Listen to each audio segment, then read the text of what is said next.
bien avancé sur ces objectifs du millénaire. Nous avons réalisé, comme je l'ai dit, donc une bonne partie de ces objectifs et nous espérons que le débat qui est ouvert actuellement, que ce débat permettra certainement à l'ensemble des participants, à tous les concernés, leur permettra effectivement de donner leur avis, leur consultation, puisque une action gouvernementale qui se fait donc du haut, sans tenir compte des aspirations de la population qui reste en fin de compte la cible essentielle, ces consultations nous permettront certainement donc d'avoir les idées de tout un chacun, mais aussi permettra aux instances gouvernementales, mais aussi aux ministères concernés d'avoir ce feedback et de discuter un peu des défis, mais aussi des opportunités qui pourraient s'ouvrir pour que le débat soit un débat fructueux au niveau de l'institution de l'après, donc 2015, post-2015.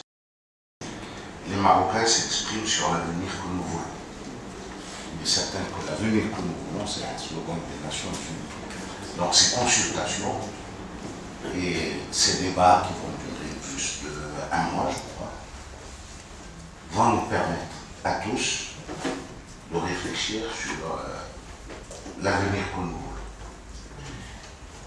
3 secteurs vont marquer le pays que nous voulons. 1. L'éducation.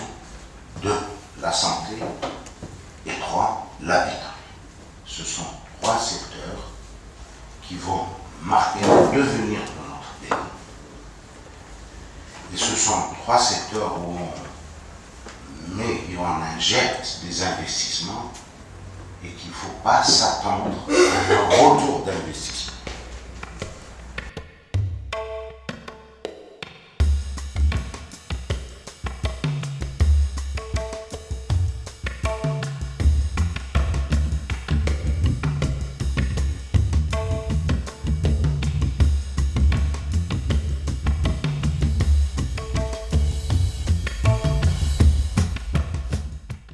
Pour avoir des idées, des réflexions, pour alimenter la vision globale sur l'avenir.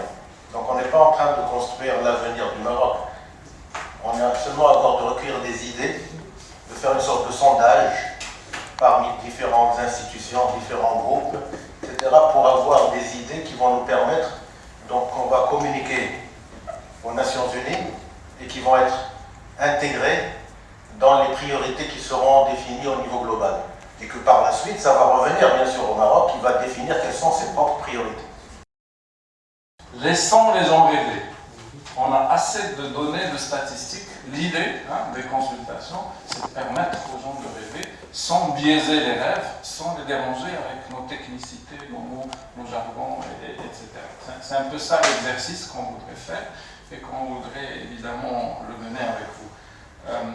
C'est vrai que l'ambition, en fait, quand on voit le schéma du nombre de consultations, elles sont au nombre de 6, les consultations qu'on voudrait faire, et je l'espère, le maximum hors de Rabat, vont être co-organisées avec les partenaires, et je suis ravi de voir des engagements en fait, se faire et des offres d'appui par rapport aux départements concernés. La question du moyen et la manière d'atteindre certains groupes, comme par exemple les transhumants, qui sont installés. Donc, on peut se baser sur le travail de quelques ONG, mais aussi on peut utiliser les services des prédicatrices, surtout pour le monde rural. Mais ce qu'on se demande maintenant, c'est que oui, on a des acquis. Mais qu'est-ce qu'on veut rêver pour demain, après 2015 ?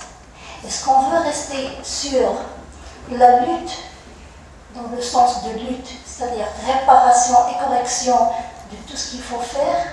Oui. Mais est-ce qu'on peut rêver au-delà de ça?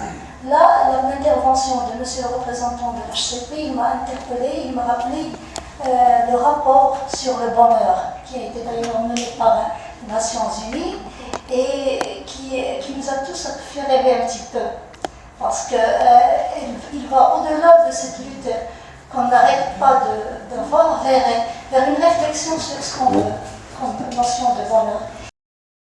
Il faut toujours essayer de combiner l'idéal et le faisable, mais j'ai aussi beaucoup aimé cette idée que notre ambition c'était de capturer les rêves et qu'il s'agissait là de donner la parole à des gens qui ont rarement l'occasion de s'exprimer, non seulement au niveau national, mais encore plus au niveau international.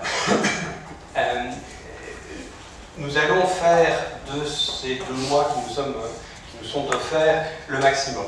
Nous allons vraiment mobiliser tous ces partenariats, tirer toutes ces ficelles, essayer de capturer de la manière la plus efficace possible les avis, les opinions, les contributions de chacun. Il ne s'agit pas là d'un exercice scientifique.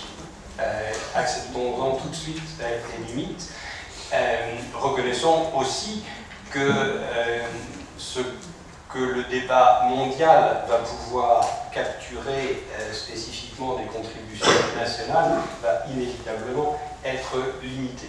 Mais si, à travers ce débat national, nous pouvons contribuer à alimenter la dynamique qui a vu le Maroc se transformer, le ministre de l'Éducation nous le rappelait il y a quelques minutes, au cours des 20 dernières années, nous aurons déjà au niveau national fait le Maroc, ce n'est pas, hélas, il y en a encore sur la face de la planète, ça n'est pas un trou noir dans lequel la communauté internationale déverse des fonds, des idées, des efforts. Le Maroc avance et notre rôle est de faciliter, d'encourager, de soutenir ces efforts nationaux. Nous en avons eu l'illustration ce matin, il se passe des choses au Maroc, il y a des idées, il y a des énergies